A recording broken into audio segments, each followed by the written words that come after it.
नमस्कार मित्रों, मैं स्वागत करता हूं इंपॉर्टेंट सेशन में। आप जानेंगे बिहार बीएड इंट्रेंस एग्जाम 2024 के रिगार्डिंग सारी जानकारी, चाहे वो एग्जाम फॉर्म की हो, रजिस्ट्रेशन पीरियड की हो, एग्जाम पैटर्न की हो, या फिर सारी जानकारी जो आपको जाननी चाहिए, सारी चीज़ों को कवर करते हैं। तो सबसे पहला जो आपका प्रश्न होगा कि एलिजिबिलिटी क्या रहने वाली है। एलिजिबिलिटी के लिए आपको समझना है कि आपको ग्रेजुएट होना है, यानी अगर आप ग्रेजुएट हैं और आपके 50 से 55% मार्क्स आए हुए हैं, तब आप इस एग्जाम में अपीयर होने के लिए एलिजिबल हैं।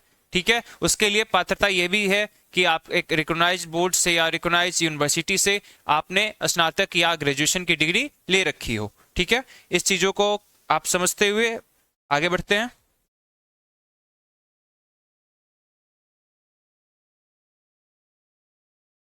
ओके, तो अब बात करते हैं ऑनलाइन रजिस्ट्रेशन फॉर्म की। ऑनलाइन रजिस्ट्रेशन की जो बात की जाए तो ये प्रारंभ होगा फरवरी के महीने में। ठीक है, यानी कि मंथ ऑफ फरवरी से ये आपको स्टार्ट होते दिख जाएगा। लगभग 25 दिन का विंडो मिलता है, यानी कि अगर ये स्टार्ट होता है फरवरी से तो इसका समापन जो होगा वो होगा मार्च में।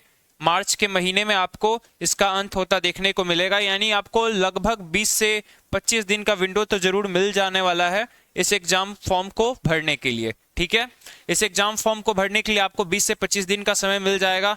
और एक सुझाव यह रहेगा कि जितनी जल्दी आप इस फॉर्म को भर लें, क्योंकि वेबसाइट और सर्वर की इशू हमेशा आती है, आपने देखा भी होगा, इसलिए अंतिम तिथि का या फिर अंतिम सप्ताह तक कहीं भी इंतजार ना करें, प्रथम सप्ताह में ही प्रयास करें इस फॉर्म को फिल कर लेने का। ठीक है, अब बात की जाए फॉर्म फी की, तो यहाँ पे 3 कैटेगरी रहेंगे। जनरल कैटेगरी के लिए ये रहने वाला है 1000, फॉर्म फी जो रहने वाला है वो रहने वाला है 1000। ओबीसी, ईबीसी, ईडब्ल्यूएस, वुमेन या पीडब्ल्यूडी के लिए रहने वाला है 750। और वैसे कैंडिडेट जो एससी एसटी कैटेगरी से आते हैं उनके लिए रहने वाला है 500। ठीक है, तो ये आपके फॉर्म फी का ब्रेकडाउन है। आप जिस कैटेगरी से आते हो उसके हिसाब से आपका ये फॉर्म फी लगने वाला है। ठीक है, बात की जाए एग्जामिनेशन की, तो एग्जामिनेशन आपको कंडक्ट होगा अप्रैल के महीने में। इससे पहले मार्च के महीने में ही आपका एडमिट कार्ड इश्यू हो जाएगा और सारी प्रक्रिया को पूर्ण कर लिया जाएगा। ठीक है, अब बात करते हैं मोड ऑफ एग्जामिनेशन की, तो मोड ऑफ एग्जामिनेशन ऑनलाइन होने वाले सीबीटी मोड में होगा ये एग्जाम। ठीक है, आपको सेंटर अलॉट किए जाएंगे, सीबीटी सेंटर्स, वहां पे जाके आपको इसको एग्जाम में बैठना होगा और सारे प्रश्नों के उत्तर देने होंगे। मीडियम की बात की जाए तो आपके पास दोनों ऑप्शन खुले रहेंगे, यानी कि अगर आप हिंदी से हैं तो आपके पास हिंदी का भी ऑप्शन है, और अगर आप इंग्लिश लैंग्वेज को भी ऑप्ट करते हैं तो इंग्लिश का भी आपके पास ऑप्शन रहेगा। लेकिन एक चीज की आपको ध्यान रखना होगा, जो लैंग्वेज सब्जेक्ट है वो उसी भाषा में होंगे। चाहे वो जनरल इंग्लिश हो तो जनरल इंग्लिश में ही होगा, और हिंदी है तो हिंदी में होगा, संस्कृत है तो सिर्फ संस्कृत भाषा। यानी जो लैंग्वेज सब्जेक्ट्स हैं वो बाइलिंगुअल नहीं रहने वाले, वो स्पेसिफिक अपने लैंग्वेज में होंगे। उसके अतिरिक्त जो भी लैंग्वेज हैं वो आप चयन कर सकते हैं। टोटल नंबर ऑफ क्वेश्चंस की बात की जाए तो ये रहने वाला है 120, यानी टोटल आपके जो क्वेश्चंस रहने वाले हैं वह रहने वाले हैं 120।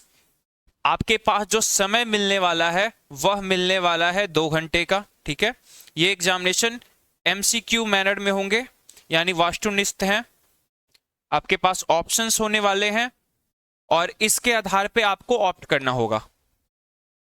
टोटल नंबर्स ऑफ मार्क्स की बात की जाए तो एक क्वेश्चन रहने वाला है 1 मार्क्स का। ठीक है, इस प्रकार से टोटल नंबर ऑफ मार्क्स आपके हो जाते हैं 120, यानी 120 क्वेश्चन ही रहने वाले हैं आपके। ठीक है, 120 प्रश्न 120 मार्क्स के होंगे, यानी कि एक क्वेश्चन 1 मार्क्स का है। बहुत आसानी से चीजें आप समझ सकते हैं। पासिंग मार्क्स की बात की जाए तो आपको कम से कम 75 प्लस के लिए टारगेट करना चाहिए। ठीक है, जो जनरल का कट ऑफ रहता है वो 70 से 75 के रेंज में जाता है, तो आपको प्रयास करना है किसी भी प्रकार से 75 मार्क्स से ज्यादा मार्क्स आप लाएं, ताकि आप अपने आप को एक सेफ स्थान पे रख पाएं। निगेटिव मार्किंग की बात की जाए तो कोई निगेटिव मार्किंग नहीं देखने को मिलेगा। इसी कारण से आपका यह समझना बहुत ही अनिवार्य है कि आपको किसी भी प्रकार से कोई भी प्रश्न छोड़ना नहीं है। तो आप समझ सकते हैं कि जब किसी प्रकार की निगेटिव मार्किंग नहीं रहने वाली है तो कट ऑफ हाई जाने की संभावना रहेगी। इसलिए प्रयास करना है आपको किसी भी प्रकार से 75 मार्क्स से ज्यादा मार्क्स आप लाएं। ठीक है, आई होप कि जो जानकारी आपको चाहिए थी इस सेशन में कवर कर ली गई है। अब आने वाले सेशंस में आपको डिटेल सिलेबस के साथ साथ एग्जाम की तैयारी कैसे करें, ये सारी चीजें आपको बता दी जाएंगी। आगे के वीडियोस देखने के लिए अगर आप इस चैनल पे नए हैं तो चैनल को सब्सक्राइब कर सकते हैं, और अगर आपको ये सेशन अच्छा लगा है तो लाइक करना ना भूले, अपने डाउट क्वेरी क्वेश्चंस को कमेंट करना ना भूले।